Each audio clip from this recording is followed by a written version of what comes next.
Congratulations on the purchase of your JUKI Quilting Frame. This is a no-based frame designed to make your quilting projects easier, more convenient, and more beautiful. We know you'll enjoy the frame for years to come.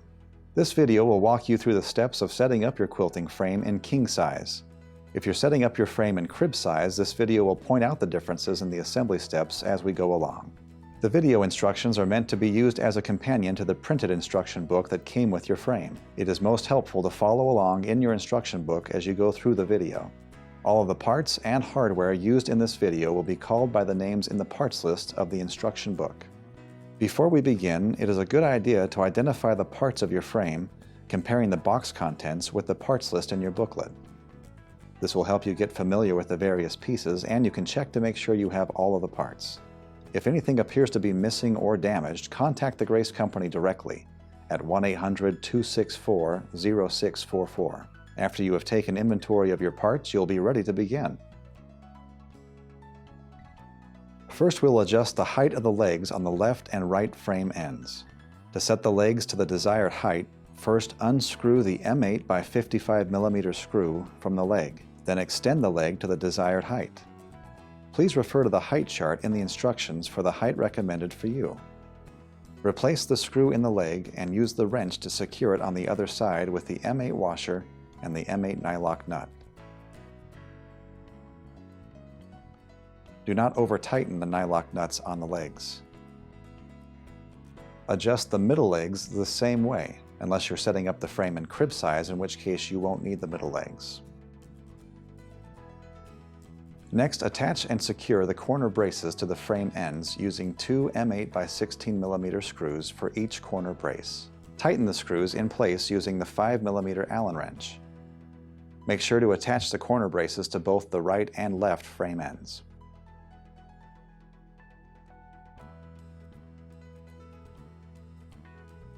Now we'll attach the table structures to the frame ends. This is done easiest when the frame is laying on its back. Secure one table structure to a frame end using four M8 by 16 mm screws and the Allen wrench. Attach the middle legs to the other end of the table structure using two more M8 by 16 mm screws. Then attach the other table structure to the other side of the middle legs using two more screws. Finally, attach the last frame end to the end of the table structure with four M8 by 16 mm screws. Note that if you are setting up the frame in crib size, you do not need the middle legs, and will secure both frame ends on either side of one table structure. If you laid the frame down, have someone help you turn it right side up for the rest of the assembly process. Now we'll place the table surfaces on the frame. First, remove the backing from the double-sided tape found in the middle of the table structure. You'll only need one plastic table section for a crib-sized frame and two for a king-sized frame. Carefully lay the plastic table surfaces so that they are centered on the table structures. Now we'll set up the track supports. First, insert a track support coupler into one end of a track support until half of the coupler is left exposed. Then secure the track support coupler in place with two M6 by 10 mm screws. These screws are tightened with the smaller 3 mm Allen wrench.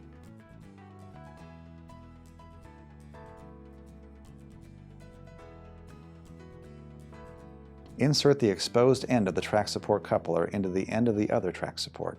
Make sure the joined track supports are aligned and even with no gap between them, and then secure the free end using two more M6 by 10 mm screws.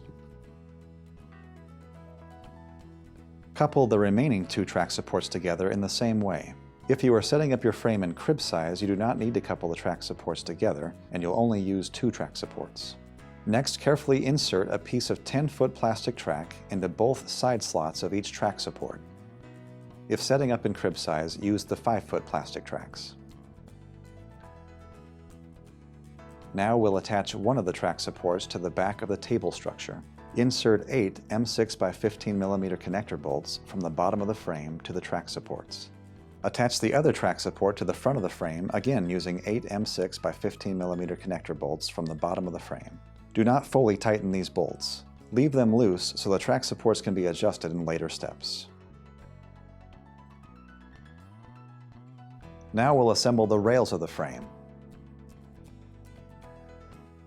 For a king-size frame, the rails with the ratchet end caps, shown here, are joined to the segments with the rolling end caps, shown here, using a rail coupler. Slide a rail coupler halfway into the open end of one of the rails with the rolling end cap. Secure the rail coupler to the rail by tightening the two pre-installed M6 by 15 mm screws. Tighten the screws with the 4 mm Allen wrench. Now slide a rail with a ratchet end cap onto the end of the rail coupler and secure it there by tightening the two M6 by 15 mm screws. Build the 4 remaining rails the same way by joining rail sections with ratchet end caps to rails with rolling end caps. If you are setting up in crib size, do not join the rails. Each rail will be only one segment long. Using the 6 mm Allen wrench, loosen the M10 by 85 mm screw in the rolling end cap of a rail. Remove the rolling end cap from the rail. Now slide the rolling end cap into the exposed end of a rail with ratchet end cap, and using the 6 mm Allen wrench, tighten the M10 by 85 mm screw completely. Repeat this process to put the other rolling end caps onto the rail segments that have the ratchet end caps. Now we'll prepare the JUKI Quilt Virtuoso Pro sewing machine for the frame. We'll start with the wheels. Lay the sewing machine on its side, then secure each set of the sewing machine wheels to the machine using two M6 by 12 mm screws. When attaching the wheels, make sure that both of the adjustment slots are on the same side of the sewing machine. Next, we'll attach the SureStitch regulator to the machine. Align the connectors on the SureStitch with the connectors located at the back of your sewing machine and press the SureStitch into place on the sewing machine. Now we'll attach the handles to your sewing machine. First, remove the hopping foot mechanism guard using a Phillips head screwdriver. Now is a good time to install the machine's hopping foot lift. Next, we'll attach the handles. Make sure that the cable in the handles is positioned in the slot as shown. Attach the handles to the head of the machine using 3 M6 by 10 mm screws. Make sure that the cable coming from the handles is on the left side. Align the cable connector with the connector in the sewing machine and press it into place. Next, guide the cable through the 2 notches near the top of the hopping foot mechanism guard, then reattach the guard to your sewing machine with the screws you removed earlier. Next, plug the bigger end of the HDMI cable into the handles. Then plug the smaller end of the cable into the LCD display. And lastly, clip the LCD display into place on the handles.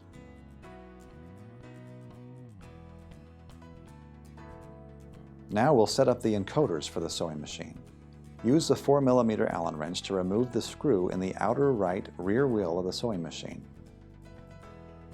Use the 2 mm Allen wrench to loosen the small set screw in the lock collar of the encoder so that the encoder bolt can turn freely. Do this for both encoders. Now slide the wheel onto the encoder wheel bolt with the flange side facing out and attach the wheel and encoder wheel bolt onto the machine using the 4 mm Allen wrench. Do not completely tighten the bolt yet. Now we will attach an encoder to the bottom plate. Use the 4 mm Allen wrench to remove the screw in the right outer rear wheel of the bottom plate. Slide the wheel onto the encoder wheel bolt of the remaining encoder with the flange side facing out and use the 4 mm Allen wrench to fasten the encoder wheel bolt in place on the bottom carriage.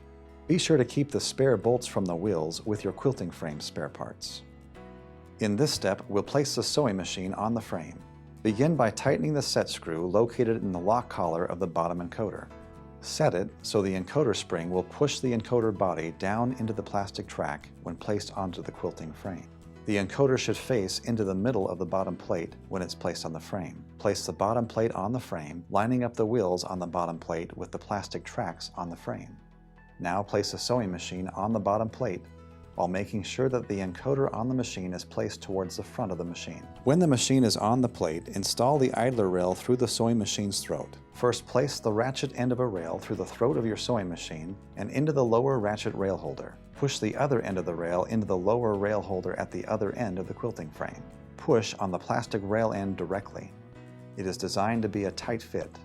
Now, tighten the set screw in the lock collar of the encoder so that the spring pushes the encoder into the plastic track of the plate. To finish setting up the SureStitch regulator, plug the short encoder cable into the top encoder. Plug the other end into the forwardmost connector in the SureStitch. Plug the long encoder cable into the second connector in the SureStitch. Plug the other end of this cable into the bottom encoder.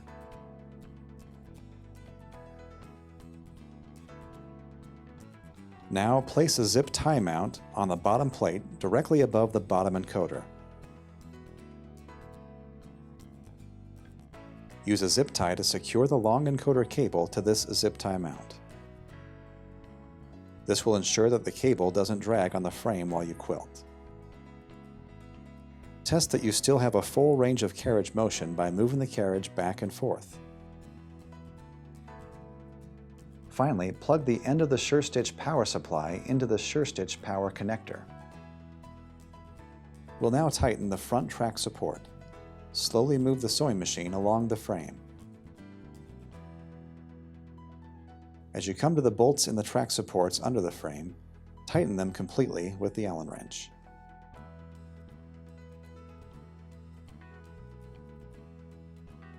Now install the remaining rails on the frame the same way you installed the idler rail, with the ratchet ends on the right side of the frame.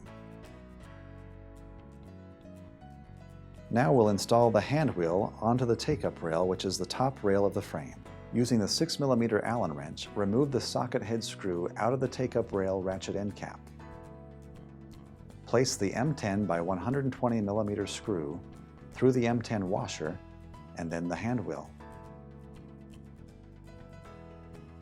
Align the teeth in the handwheel coupler so that they interlock with the teeth in the ratchet end cap. Now tighten the M10 by 120mm screw through the handwheel and the ratchet end cap. Congratulations! You have completed the assembly of your JUKI quilting frame. If you set the frame up in crib size, make sure to save any leftover hardware or pieces. All that's left is to install your fabric and begin quilting.